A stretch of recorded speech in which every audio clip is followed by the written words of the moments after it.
Hey, it's Nico here from Outdoors Anonymous. Today's video I'm going to show you guys how to zero your rifle for 200 yards, but doing it at 50 yards.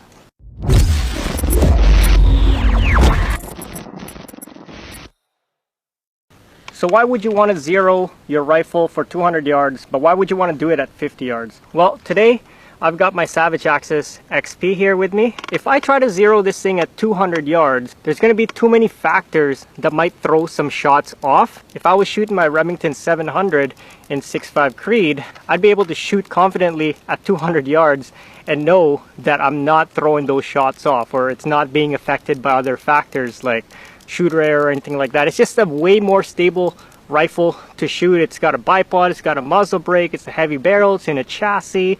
The scope on it is way better. It's built for precision shooting, and I'm confident to be able to shoot that thing at 200 and not screw it up. But a hunting rifle like this, where it's a 20-inch barrel, it's not a heavy barrel, it's not in a chassis, it doesn't even have a bipod to rest it on, so it's not going to be super stable. So the platform itself is not built for extreme stability for long-range shooting. So that's why I'm not confident to shoot this thing at 200 yards and know that it wasn't affected by, say, bad recoil management, or maybe I flinched, or maybe I just threw it off or something like that. I can't do that at 200 yards, not with this platform. But at 50 yards it's different. I know at 50 yards I'm not going to screw it up that bad. I can shoot it on 3 power on this scope, and I can still see the target clearly, and there's just going to be way less factors and way less human error as well on my part that can screw up a shot at 50 yards. So that's why we want to give this thing a 200 yard zero, but we're going to do that shooting it at 50 yards. And I'm going to show you guys how to do that. Alright, so I'm going to try to keep this video as short and sweet and to the point as possible. Usually my videos are like 10 to 20 minutes long. I'm going to try to keep this video around 5 minutes and just really get straight to the point. So I'm going to pull up my ballistic calculator here, and I'll show you guys what the ballistics look like for this gun and the new ammo that I bought for this. Another reason why I'm re-zeroing this thing is because I just bought new ammo for it, and this ammo is readily available for me. It's Federal Fusion in 308. It's 150 grain, and the ballistic coefficient on this thing, it ain't bad.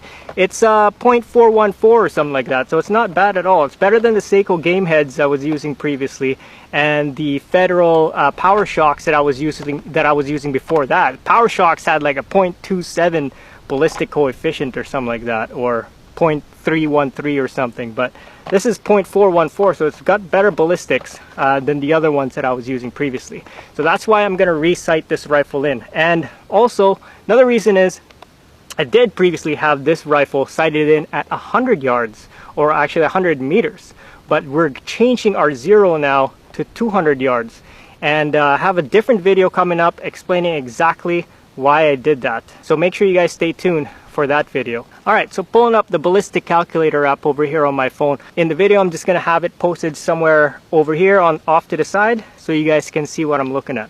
So there it is, there's the ballistics. I punched in the data on here. It's a 308, 150 grain, 2454 FPS. That's not the exact muzzle velocity. I don't have a chrono, that's just what it says on the box.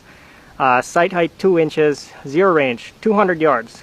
So like I said, we want to zero this thing for 200 yards. And I'll show you guys at 50 yards. A lot of people call it a 50-200 yard zero, because when you're zeroed in at 50, you're pretty much zeroed in at 200. But as you guys can see here, it's not exact. So sometimes you get lucky and you zero it in at 50, but you're actually 0.3 inches higher, which is what you're supposed to be according to the ballistic calculator here, right? So you're supposed to be 0.3 inches higher on this particular ammo that I'm shooting to have this technically zeroed in at 200 yards. So when we shoot it here at 50 yards, I should expect, or I should want to have my point of impact 0.3 inches, almost a half inch, just under a half inch higher than my point of aim. So I'm going to shoot it from a prone position as stable as I can get it.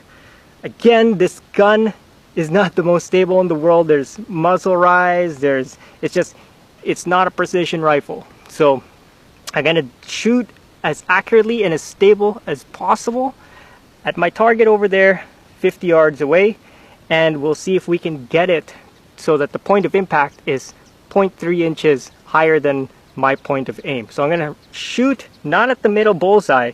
I'm going to shoot at one of the little numbers off on the left side, off to the left side of the bullseye. There's numbers on there. I'm going to pick an even smaller target and try to aim for one of those so we can be as precise as possible.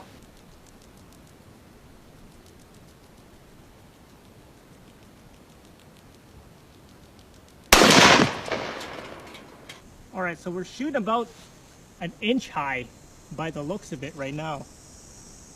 Well, we're going to shoot 3 rounds just so we know that that might not have been human error, because that could have just been human error.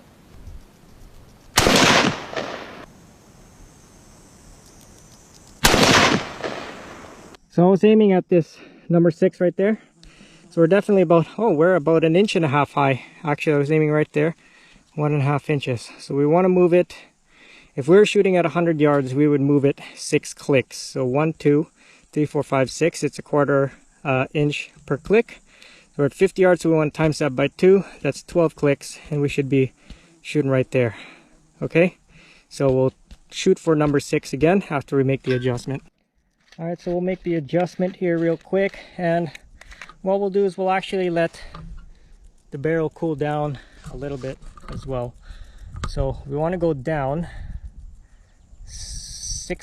12 clicks, right? 1, 2, 3, 4, 5, 6, 7, 8, 9, 10, 11,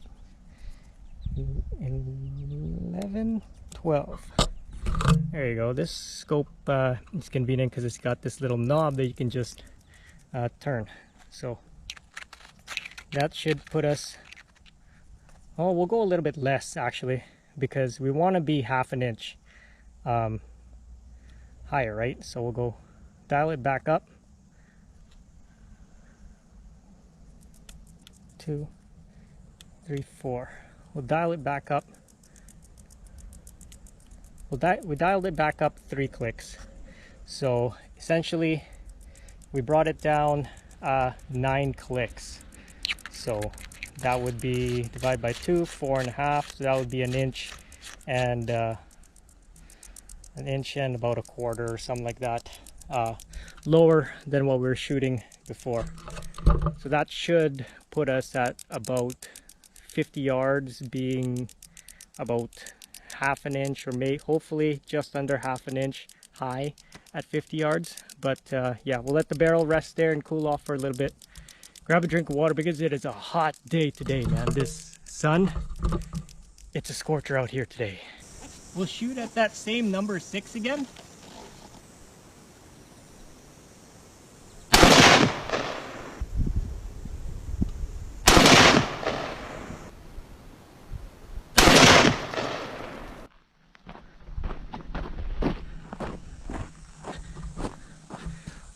We might be shooting Elsa there later too. Alright, so first one was up here, and then the second one was over here, I think, and the third one's right there. So I think we're pretty good. I think we're good to go right there. Alright guys, so the last thing we're going to do is we're just going to confirm that it is in fact a 200 yard zero at 50 yards. So I'm set up out here at 200 yards now, and so it technically should hit spot on. But again, lots of factors, not a precision rifle, lots of factors to consider: human error, instability, etc. Not comfortable at all to shoot, you know, like to have the exact point of impact be on the point of aim, not with this rifle at least. So we're gonna shoot a 10-inch plate and a 12-inch plate out 200 yards out that way. And why 10 inches? Because 10 inches is pretty much the size of the vitals of a deer. It's about 8 to 10 inches. So if we can hit the plate from here, I'm comfortable that I'll be able to shoot and hit a deer in its vitals from 200 yards. So, and that's good enough for me, good enough for this rifle. So we'll get set up here right away and take a couple shots at 200 yards, and hopefully we should be good. That zero should be good.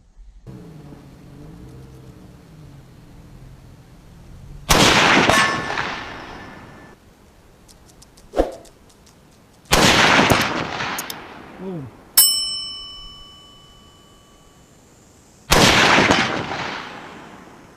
Yep. Get orange one again.